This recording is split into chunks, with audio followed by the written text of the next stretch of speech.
Welcome to the Vegan Transformation. I'm your host, Angela Crawford. I'm a psychologist, transformational coach, and vegan educator. And I'm passionate about sharing the power of a plant-powered vegan lifestyle for transforming our lives in mind, body, and spirit, and to create a kinder, healthier, more compassionate, and sustainable world. On the Vegan Transformation, I hope to inspire and empower you wherever you are on your veg journey, to give you tips and tools to thrive emotionally and feel your best while you're living or moving towards a vegan lifestyle. And today I'm really excited to introduce you to our guest, Jacque Salomon. She's a mom, a trauma-informed lifestyle wellness mentor and coach, an intersectional activist, public speaker, facilitator, author, and nonprofit founder. And you're going to learn so much more about all of those roles that she has and the way that a plant-based vegan lifestyle has transformed her life, and also how she's contributing now to help through her own healing and transformation to also help others in so many ways. So we'll share more about that as we are meeting in our interview. And so Jacque, I'm just so happy you're here, and welcome. Thank you. Thank you so much for having me. And again, thank you for doing this, for creating this platform for us to share and have these conversations and share our stories and our journeys with one another. Awesome. Well, I was talking to you before we started the recording, and I mentioned to you that, we had met previously for an interview for my book, research, and our interview and what you shared had just, I noted that it moved me to tears. I just was so kind of impacted by everything you shared. And so I'm really happy to have us meet again and kind of catch up, because that was about a year ago or more, and catch up with where you're at now, and also be able to share it beyond, even the research for my book to a different format in this interview. So I'm really happy you're here. And yeah, so, the first thing I love to ask is, that I think people are always interested to hear is your plant-based vegan journey. And, share whatever parts of it you would like to share, but I'm interested in kind of when you became plant-based and or vegan and what kind of led to that. And we'll go from there. Okay, so the plant-based journey was kind of, I would say, in the middle of my healing journey. So we could talk about the entire healing journey, where that started, and how precious plant nutrition came in the middle of that. So in 2016, we were all healing as a family through some significant trauma that we had experienced. And we had all, and there was a family of 4 of us. It was my ex-husband and my twins were about 14, 15 at the time when we started getting all these diagnoses of obesity and type 2 diabetes and pre-diabetes. And it really came to a head when the solutions for my twins and adolescents was pharmaceuticals and procedures. And it was just kind of like, and I like to describe it as like a record scratch of like a reality, just like sitting in and going, okay, something's really wrong here.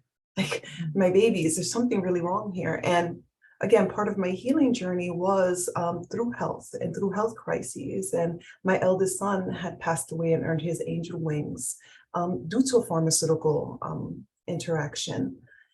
So it was not an option for me. So in 2016, I just kind of dove in and said, okay, I have to learn how to heal holistically for my babies, for my kids.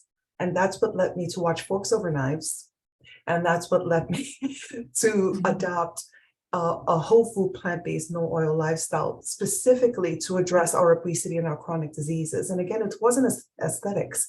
It was the obesity was interfering and causing all these other chronic diseases and exacerbating all these other symptoms. And all there was just pills and more pills. We were going on vacation and having like gallon size, I'm not joking, 2 gallon size Ziploc bags of prescriptions. Because, if you go on a plane, you have to have the prescription bottle. And every time it was insanity. So that's really where it started, was like, I have to do better for my kids and I have to show them a better way. So we went completely whole food, plant-based, no oil, and we reversed the chronic diseases, especially in myself. And it was in that process that I discovered I was vegan. Wow. And, I want to hear more about that, but I'm curious first, with watching Forks Over Knives, how did that impact you when you realized that wasn't the direction you were going before, I'm gathering? How did that affect you to see that documentary? It was really painful because all this guilt sets in first.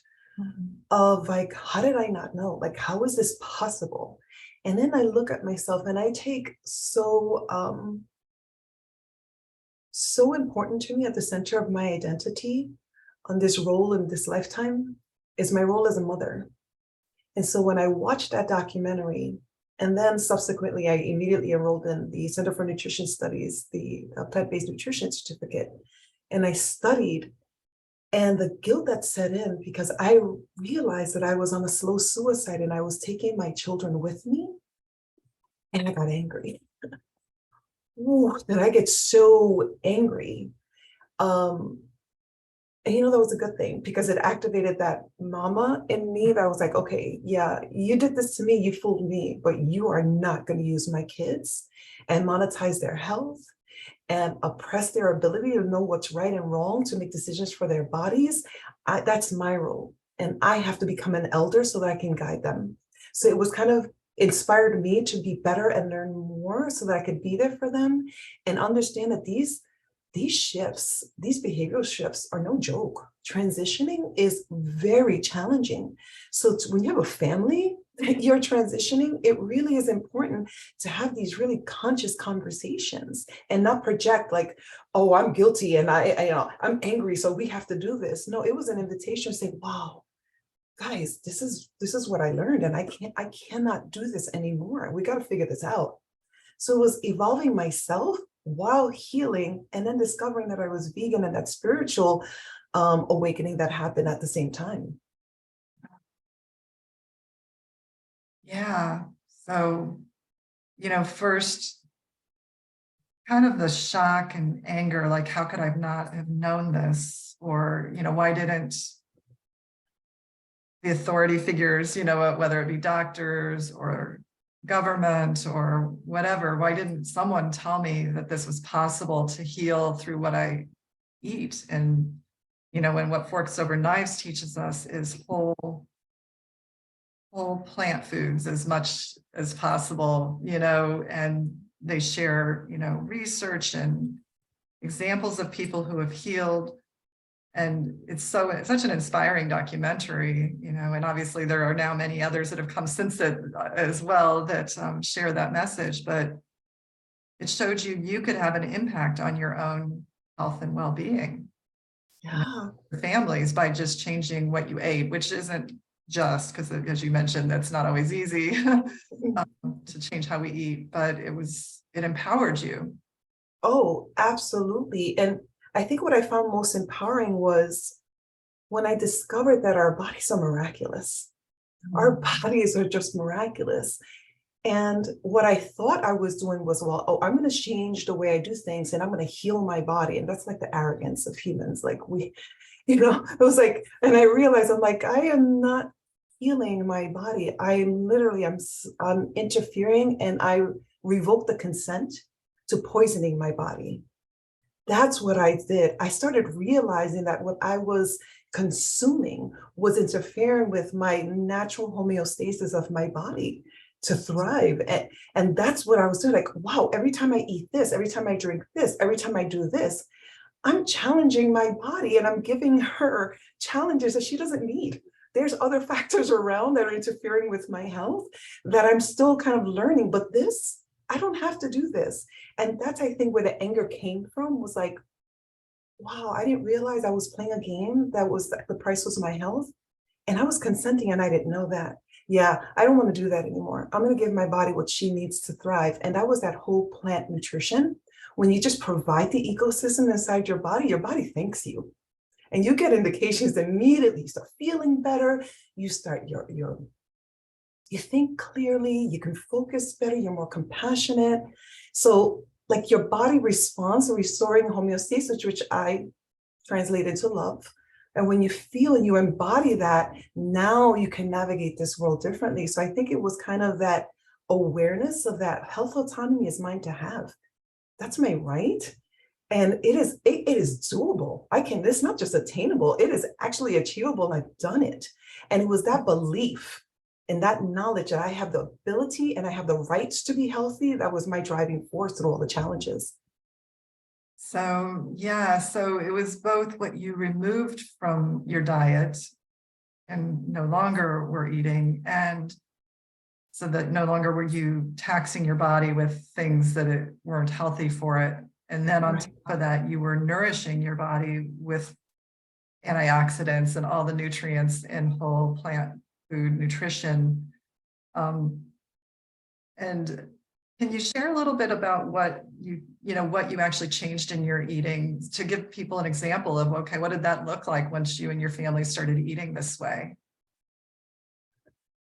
Well, I had to learn that I didn't know what food was. That was Mm, the first lesson was I had to learn that what I had been consuming the majority of the time were food products mm, and flesh and the byproducts of that. And so I had to really sit with what is this that I'm eating and realize that my entire life since childhood, I was eating food products. So I really didn't even know how to cook. I didn't know what food was. So that realization was overwhelming. We're like, oh my God, I don't know how to do this. So I calmed myself down and I just started learning. And what I learned was like, if we take our food that comes directly from the soil with the least steps between how Mother Earth provided it to us and I consume it for myself, that is where health is. So everything that I served on in my kitchen was literally what it looked like when it came out of the earth.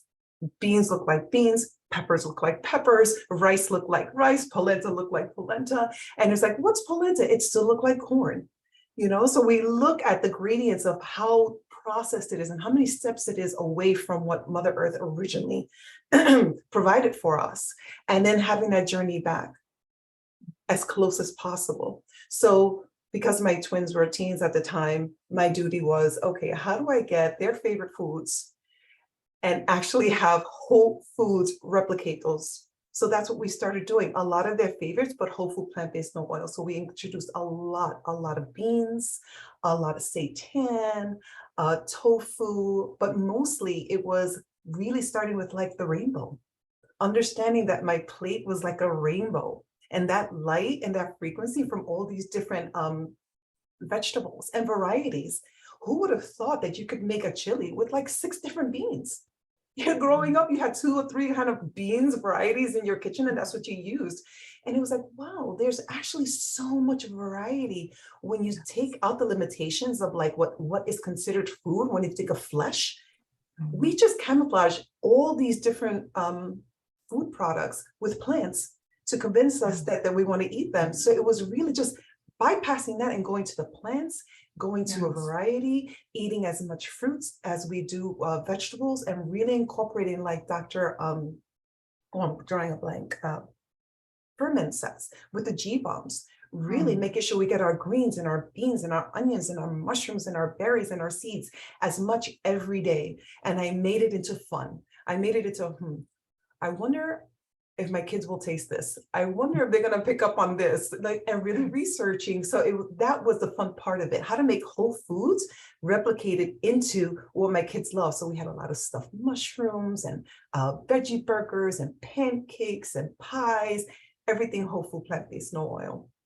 wow, that is so inspiring. And I think that's so huge to say, because I think many of us, before we become plant-based, and those who are not yet plant-based, we think like it's going to be depriving or not taste good. And first of all, what you're sharing, just how abundant and delicious it was and how it really actually expanded your food palette, and the types of foods you were eating. And I had the same discovery. Like, I was not a cook. I did not eat healthy before I became first vegetarian and then vegan. And when I started cooking plant-based, I just found like, wow, there's all this all these ingredients and spices and vegetables and other foods that, come from the earth that I just really had not considered or thought of. And now I'm putting them together in these delicious meals that, it's actually so much better than what I used to eat before. Yeah. You know, And I think once the comfort foods, we can replicate them, like you're saying. Absolutely.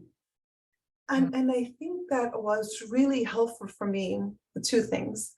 One thing is Dr. Who is it? No, it's not Dr. Warner. Who says that? Dr. Greger?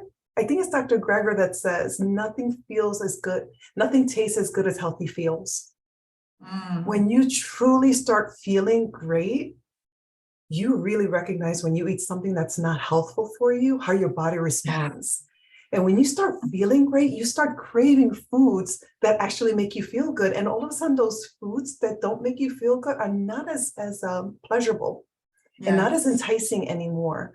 So I also want to kind of highlight that there is a difference between being vegan and being plant-based, especially whole food plant-based. And because I did enter this journey in health and discovered my veganism after, I do want to kind of make that statement that, and I know there's these terms like ethical vegans are when they do it for the animals and animal cruelty. And I'm a consistent anti-oppressionist. Wherever there's oppression, that's where I show up. However, I'd like to say that I'm an ethical vegan because of the social justice impacts of our food choices. I'm an ethical vegan because of how our food choices completely destroy our ability to live on Mother Earth, to live with Mother Earth, and to be her. It's such a disrespect. The food products that are plant-based still do create the same harm to Mother Earth and our ability to sustain life here. So there is a difference. And again, this is not a judgment. I just want people to understand that when we're fighting for whatever oppression that there is, we have the ability to stand up for all oppression. Veganism is a spiritual movement of anti-oppression and anti-harm and consistent love and justice. And if we all come in as one community and stand up for that and understand that we are fighting for humanity, for our species, for the ability to live on this planet and coexist as one planetary family and one intergalactic family, we're part of greater whole. That came from the veganism also of saying, you know what, I'm an ethical vegan every turn. That's why I'm a consistent anti-oppressionist, because as a vegan, my ethic, everywhere that oppression is, that's where I show up, because that affects my ability to be my light and my spiritual being on this planet. That's beautiful.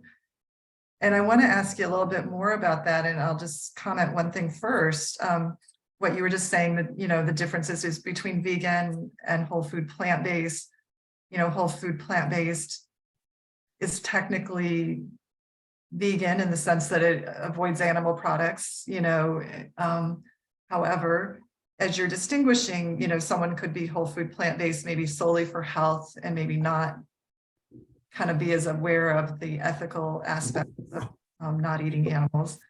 And by the same token, someone can be vegan and perhaps not as mindful of consuming foods that are good for their health, I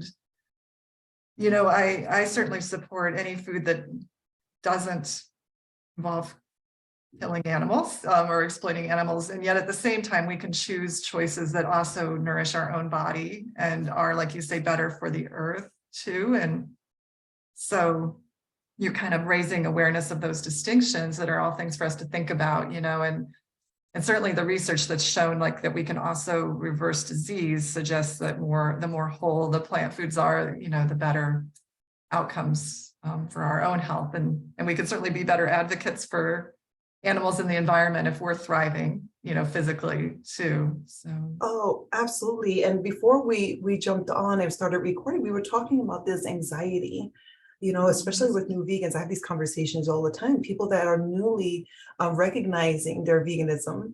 To me, that spiritual awakening, it's like when the mirror hits you, like, all this time, I really believed I was this, and this was under my radar. And this is anti everything I stand for. that hurts. And there's a dissonance that comes to the surface that people have to work through. And I think it's really important that we non-judgmentally come together and understand that ethically and compassionately, when we grow our own foods and we create local organic systems of food, we recreate our indigenous ways, going back to basics. That heals Mother Earth. When we have trauma, being in the ground, being with our hands in the ground, nurturing Mother Earth and being in that relationship with her heals our trauma, settles our central nervous system. You know, we have tons and tons of evidence around that. So it's beneficial for all of us, and it will quantumly, like swiftly shift the direction with which our intentions are when we make these behavior shifts. Is to really, if we go back to basics and really get into the ground and grow our own food, that benefits the whole. When we get people away from animal products and healthful food choices, everyone wants to be healthy. Everyone wants to feel good. And to me, it's like growing our own food and nourishing our bodies with that food that we grow in honor and respect for Mother Earth, for our health, and for the animals. How is that not beneficial for all of us? As I listen to you, there's so many different questions I end up having, but let me go back first to one that kind of I think you were starting to go into, which is, you know, you mentioned you first became whole food plant-based for health, and it helped to heal your family and yourself.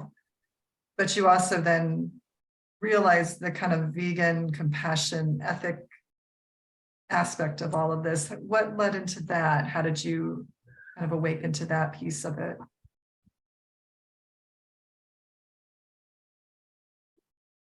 Little activation there because it's painful. Thank you for the question. Yeah. Oh, no, it's important. Okay. Like we said earlier, sharing our stories is important. Especially now, I would invite anyone that watches this, share your story, tell your story, speak your story, live your story. Right around the time that I discovered whole food plant-based nutrition, we were still as a family healing from our 11-year-old that had passed away. We were coming to terms with that our children were neurodistinct and that there was so much injustice. And I'll just stop there, injustice with the public school system and the treatment and the services for my children. And it was that summer also that we confronted our mother for violations of our autonomy and boundaries. And I was disowned. And so was my family, and so was a couple of my siblings. And it was that all pain that was like weeks before I discovered whole food plant-based nutrition. And it was when I enrolled in the Center for Nutrition Studies and started learning about all the oppressions and all the systems, I was very easily could take that and overlay it into what I was experiencing with the public school systems and going, okay, well, why do I feel like I'm doing the same thing here that I'm doing here? And then I took that and went like, okay, now I was went through this trauma with my mom. Why does it feel like this narrative that I'm learning at the Center for Nutrition Studies is actually giving me context to understand my mom? It's giving me context to understand what I'm going through with the schools. Wait a minute, something bigger is here. And so I took a huge step back and started really studying and saying, okay, what is going on here? And that's when I discovered that I had been vegan my whole life, that I was always against oppression, that I was always fighting for what was right. I was always fighting for our ability to love and be who we are and not mask, to live in compassion and joy. Like that is when it really woke me up. And I was like, wow, I've been a wounded warrior my whole life, and I don't want to fight anymore. I want to be a wounded healer. I want to heal. I want to spread love. I want to share this. And that's when that ethic came in, that it made me look back and go, wow, now that I realize I was raised in an interspecies home my whole life. I've always had this passion and compassion. I've always had this, and it really helped me understand my indigeneity. Like, where did this come from? This innate, natural way to want to heal and be in community with non-human animals, to love and care for them. Like, that was innate, that was natural to me. And how could I not see the disconnect that I was prioritizing, and I was creating a hierarchy in my non-human cousins? Like, that all awareness came from that. So, for example, realizing like how we as humans often value certain species of animals, like our dogs and cats and other humans. And even within there, obviously, there's, Yeah, isms. yeah. But just realizing like, wow, there's all these other beings that are sentient beings that have feelings, that want to live, that want to have their families. And I've been indifferent or haven't seen their suffering. Yeah. Or I've ignored it. Yes. And I think that was the most painful. Like, I was programmed to ignore the plight of certain animals. When I could feel it, I'm a deeply empathic person. I could always feel it. I can't look. Yes. But I could sit on the plate and I could feed it to my children because it was so processed. Yes. It was so removed from what it originally looked like and sounded like, that it was like giving me permission to do that. But I also realized that I really never really liked to consume flesh. Anyway, my sister reminded me of this. She was like, you've always been that way. You didn't really like meat anyway. And then I started going back to my ancestry. And when I started really cooking the way and going back to like, well, my grandmother was mostly vegetables. Wow. What was your ancestry? What kind of culture?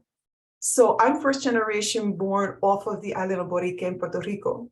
So my mom, all of them were born there and came here. She came as a child to New York City. So all the foods with the yati and the plátanos and the yuca and the rice, the beans, all of that was like, oh my God, those are staples growing up. Potatoes, like all of that were staples. And it was like, when did that transition? Oh, I remember when that transition, when my mom and dad had to work 3 jobs each. That's when that stopped. Yes. And so eating what more processed foods, and so the foods that are so prevalent in the Western culture, that's, yes. Yeah, that is amazing. And yeah, it sounds like you became aware of just all the ways that oppression can happen, including to the animals that we eat. And, as you're talking, it's making me think of Melanie Joy's work, of course, both her book, Why We Love Dogs, Eat Pigs, and Wear Cows, and then her later book, Powerarchy, that really touches on systems of oppression and, and how they intercorrect, how we treat animals relates with how we treat humans. Oh, absolutely. And if I may, when I look at systems of oppression, I look at the language that I use as a trauma informed person and practitioner, is that I look at all the ways that I have been traumatized in mind, body, and spirit. And food and the standard American diet, the colonized diet, is one of the traumas that almost took my life twice. That I've seen so many of my family members, their lives taken, the quality of life, they may have long lives, but the quality of life will last decades. I watched that happen. And when I realized that food was at the core of these lifestyle diseases, like, that is a trauma. Like, what we're doing to our bodies is traumatizing. So I looked at that, and then I looked at my heart, and I looked at my mind and the choices that I was making, the relationships I had. And I realized later that that was lifestyle medicine, that I was incorporating into my life was actually lifestyle medicine, and I was healing all of that. And that empowered me to maintain and sustain my new behaviors, because I was looking at everything that was interfering with my health, mind, body, and spirit. So it was all one system, looking at myself as a system, as an ecosystem, and seeing what was interfering with my ecosystem's ability to thrive. And then my ecosystem within my family, what was interfering there, within community, and then my extended family on planet Earth, what was interfering with that health? And that's kind of like where my awareness took me. Yeah, well, so going back for a moment, I think you touched on this some, but I'd love for you to elaborate. How did how did your health and your son's health change once you adopted this whole food, plant-based, vegan lifestyle? Amazing, amazing. So personally, I was able to reverse my obesity, and I was able to relinquish 164 pounds of excess weight. Yeah, thank you. And again, this wasn't about aesthetics. This was about what was happening inside of my body and the love that my body had for me by protecting me from the toxins and creating this bypass, this adaptation of excess weight. It's just an adaptation to help me. So when I was creating an environment of health in my body, then my body was like, oh, no, you're good. We don't need to store this extra fat. Okay, we don't need this anymore. So it just started purging all this extra that it was, again, lovingly adapting for me. So that naturally reversed. And with that was my type 2 diabetes, my arrhythmia, my hypertension. I have restless leg syndrome. I had chronic insomnia. I'm diagnosed bipolar type 2. I had gastric reflux. And now holistically, I'm on no medication. I'll be 51 in a few weeks. And I am pain, pharmaceutical, and chronic disease free. One of my twins was diagnosed with a tiny hole in his heart, and he was being followed every year to make certain that as he grew, that the hole did not. And from 1 year to the next, they couldn't detect the hole in his heart anymore, and he completely healed. And that's just one thing. My ex-husband was diagnosed with organic brain syndrome, and I do have his permission to share this story. Within months, he got another scan, and 75% of his brain activity returned.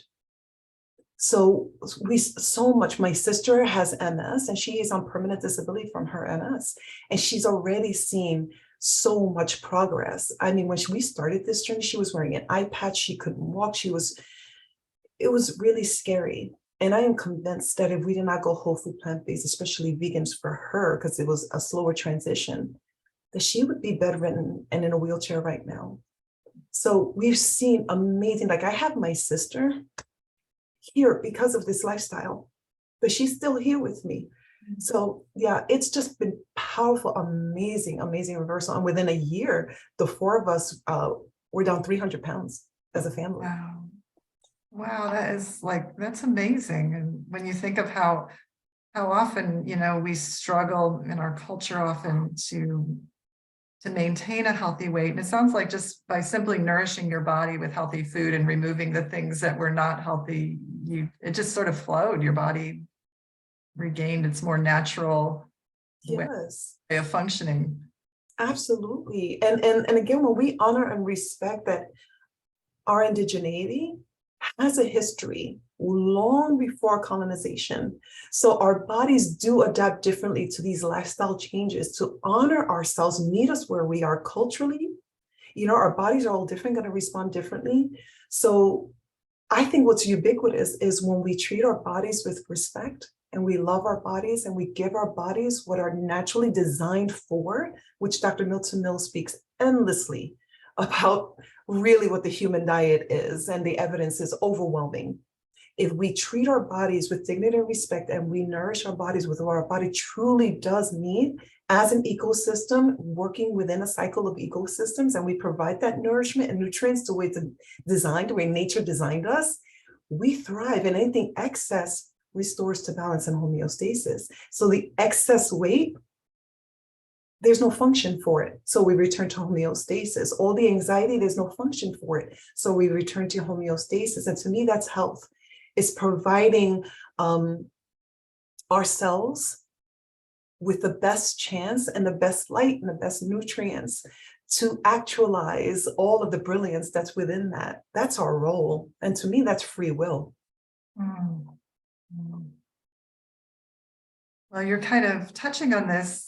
How has being plant-based impacted you on a more kind of mental health, emotional, and spiritual level? I've given myself permission to start my memoir. So that's halfway through. You give yourself permission to start my memoir. Oh, yay. So yeah, thank you. That's halfway through. So congratulations on that. Thank you. That's And what was it about this that gave you that permission to do that? What's changed that's allowed that to unfold?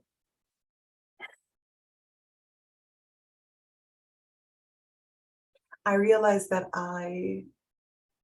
being a brown woman in this time and place, had conditioned me to lose my voice, had conditioned me to be small, and had conditioned me to default to what was wrong with me, and fear to step into what was right with me.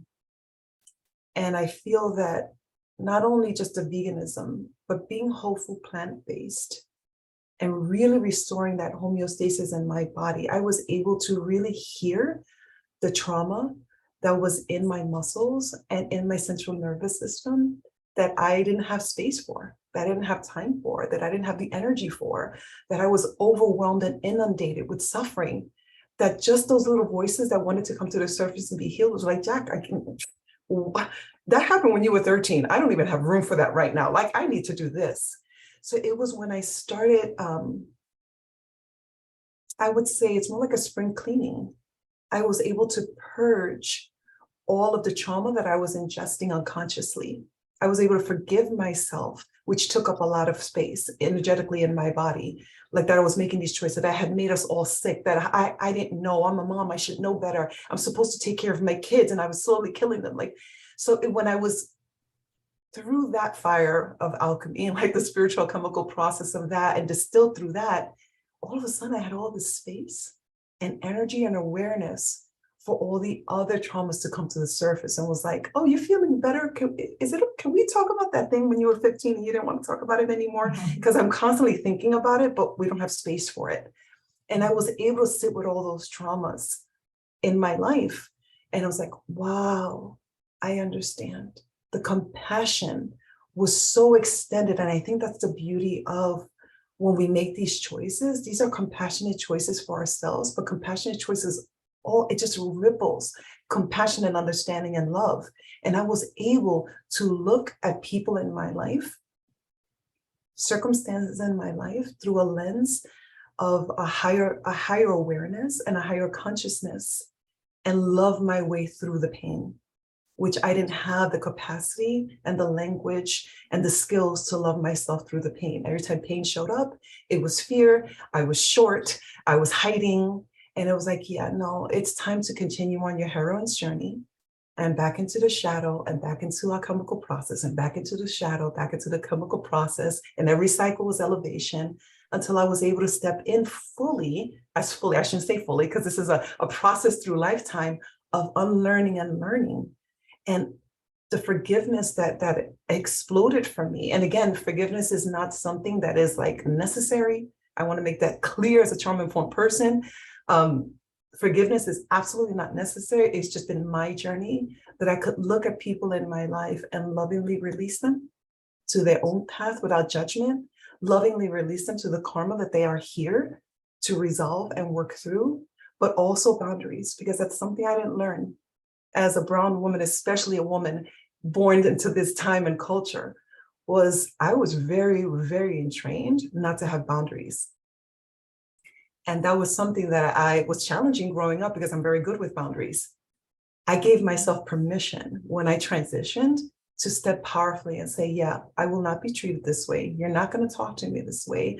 You know, it is a privilege to be loved the way I love. And if you're not ready to receive that, it's okay. I'm not going to judge it, but then I'm gonna hold on to it, you know, when you're ready. It was that power to be able to share myself, but love myself enough to protect myself from unconsciousness. That all evolved when I stopped ingesting suffering, and I was able to hold space for my own. Then I could hold, and I could be a vessel to hold the pain of others and their realities.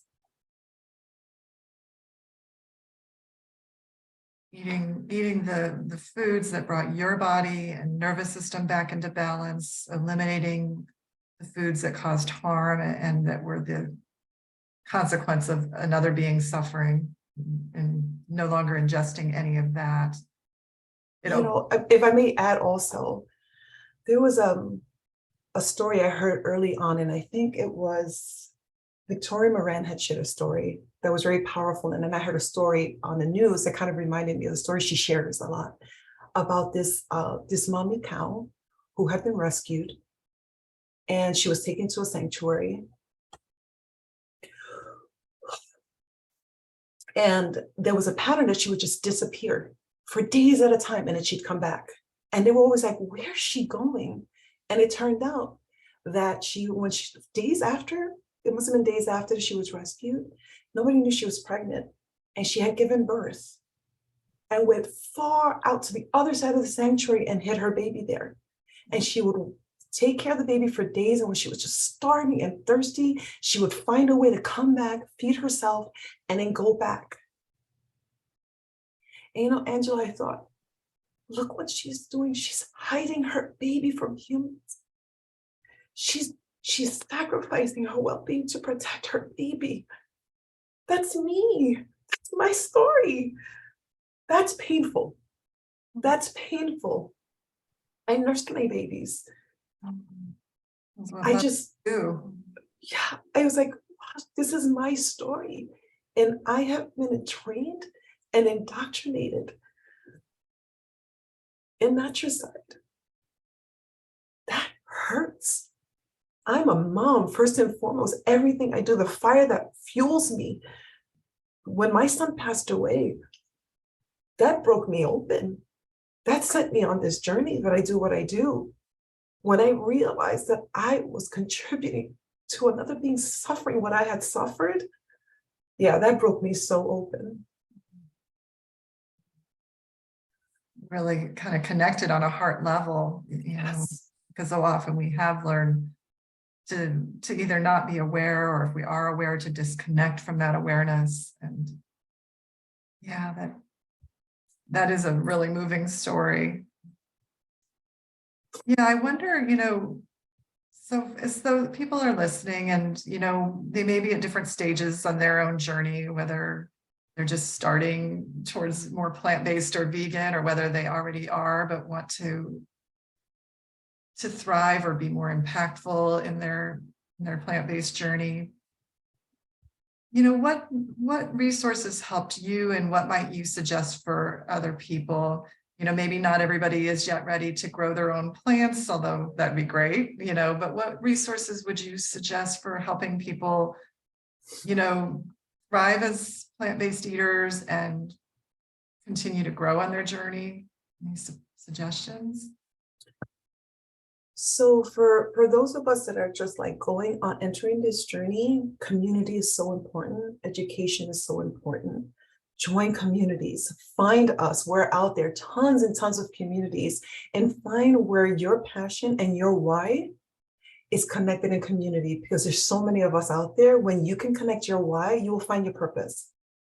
You will find groups, and so much of what I'm doing right now came from being in community just like this and going, I don't know what to do with all this. I have like this, I don't know what to do with all this. And it's creating those ideas and giving ourselves permission to say, you know what, we will create something new. We can create something new, and we have a right to create something new. And when we're in community and we reflect that power within each other, then we can explore how our natural talents and our skills and our gifts and our passions can merge with this calling to share this and be this in the world. So I really feel like it's an embodiment. Really sit through meditation, really sit and say, where's my why? Where's my calling? What am I here to do? We all know what we're here to do. Let me just repeat that. We all know our purpose. Heal, make space, find community, be people that validate you, that affirm you. And this is not about ego. This is about knowing where your heart is calling you to be, and find that support. There's so many of us out there that are stepping out of the norm and saying, I need to do this and I don't know how. So educate yourself, find circles of compassion, find circles of support, educate yourself. And I would say, especially for those of us, and I work with the marginalized communities especially, is to go out and take your passions and go volunteer. Go show up somewhere there's a consistent anti-oppression. Go share your lifestyle and share how it relates to whatever your calling is. We have the power to merge our natural talents, gifts, and skills with this choice. It's not an accident. We don't find whole food, plant-based, and veganism by accident. This is a higher calling. This is a higher resonance that is magnetizing. And you've been magnetized into this decision. Believe in it, trust yourself, and explore how you can take this to the next level. And again, baby steps. That's why we do a lot of education, so we can provide like resources to community. There's a lot of free learning that we can offer community, and find a food justice, especially for our historically marginalized communities. Find your food justice movements and actions and activities and projects in your area, because that will be where you can find like the gardens or start something. If it's not present, let's work together. Let's form cooperatives and say, I have this talent, I have this talent, I have this talent. Let's bring it together and create something that's not there. Well, that's beautiful, which leads very well into, I'd love to have you share about the work that you do and what, both your, the coaching and then your foundation or, that you've created. So if you could share about what you do and then also how people could reach you or find out more about you. Oh, thank you. So it started out with really wanting to take my healing journey and saying, how do I make this accessible to everyone? I was blessed that I could be a stay-at-home mom and completely devote myself to raising my children and making a home that was equitable for them, especially because of the neurodistinction. I was blessed that my ex-husband financially could support us in a way that I could buy these books and attend these courses and go to these veg fests and buy these foods. And it was like, but if I couldn't afford that, would I be dead right now? Would my children be healthy right now? How do we do this? So it started out with bringing the education and the accessibility. And then it worked into, okay, how do we mentor people? Because now we started seeing that there were barriers. Now people want to be healthy, they want to thrive, but there's social determinants that are interfering with that. So it really expanded into, okay, this is a food justice, this is a health equity fight. So now what we do as an organization is we really do bring our intentions and our focus at the intersection of lifestyle medicine, health equity, and food justice. That's where we feel is the revolution. So we bring nutrition education to our communities. We also partner with other organizations like the Esselstyn Foundation, the Physicians Committee for Responsible Medicine. I'm a Native Food for Life program facilitator. I work closely with the Center for Nutrition Studies, thinking of ideas and how do we create programs to bring it to community, to bring awareness, the education, and develop the skills. And so that's really, in a nutshell, kind of like what we do right now. We've seen amazing results with community members, lowering their biometrics and really inspiring to go out in the communities and spread this. And we can be found at seeds2inspire.org. And we're also on Instagram at Seeds2Inspire. And then my personal Facebook is Jacque Salomon, and LinkedIn is Jacque Salomon, as well as Seeds2Inspire on Facebook and LinkedIn. Oh, awesome. Well, and I will put that in the description underneath the video as well. That is great. I mean, I don't know, it's just such a moving example to go from, the health challenges to discovering a new way of eating that not only changed your health and your family's health, it gave you new life. It connected you with who you truly were at your core, and it gave you a purpose so that others can also gain the healing that you've experienced. And then we can all together help, towards healing one another, all sentient beings, our planet. Absolutely. And we have a right to feel joy. We have a right to feel peace. We've all been, again, just, it's hard to say, but really we've been enslaved in this system of consistent oppression and violence. Yes. We don't have to. We really don't have to. There are other ways to get out of this very peacefully, and we don't have to fight our way. We could just look at what's on our plate. If we could just re-examine what we're putting in our mouths, this is revolutionary for the ripples that can occur when we just take a look and examine what we're putting into our bodies. Yes. And what we consider food. Well, you've just, touched on so many important things right there. One, that we do have a right to feel joy. And so even though we're in a world that is not yet the peaceful, compassionate, healthy place that many of us envision, we can be joyful as we are moving towards it and playing our role in creating it and including ourselves. This is something I say often, including ourselves in our circle of compassion and care, because we can't be impactful if we aren't taking care of ourselves too. Oh my gosh, yes. And if I Yes. could share, I know we're coming close to time. Like Mhm. yesterday, we had a food delivery, and my son comes home from work and he's like, Mom, did you look in the bags? And I'm like, no. He's like, there's a steak in there. It's gross and it smells. And I was like, it just kind of hit me. Oh my gosh, they haven't touched flesh in like over 6 years and they're only 21. So it was like that reaction was like, that's what I'm talking about. That with, especially within my family, within my home, there's an honor and a dignity and respect for life that I can see in my children I wasn't aware of at that age, and I wasn't aware of at that time. And that's beautiful and encouraging. That I have the relationship I do with my children, that I have the relationship I do with my community. That's what encourages me. And to me, that is a consequence of making these choices consciously. Well, there was so much we touched on. There were like a million other questions I wanted to ask, but I think we gave a lot of seeds for contemplation, and I was, moved and inspired by what you shared, and I know others will be as well. So I want to thank you, Jacque, for being here and for what you do.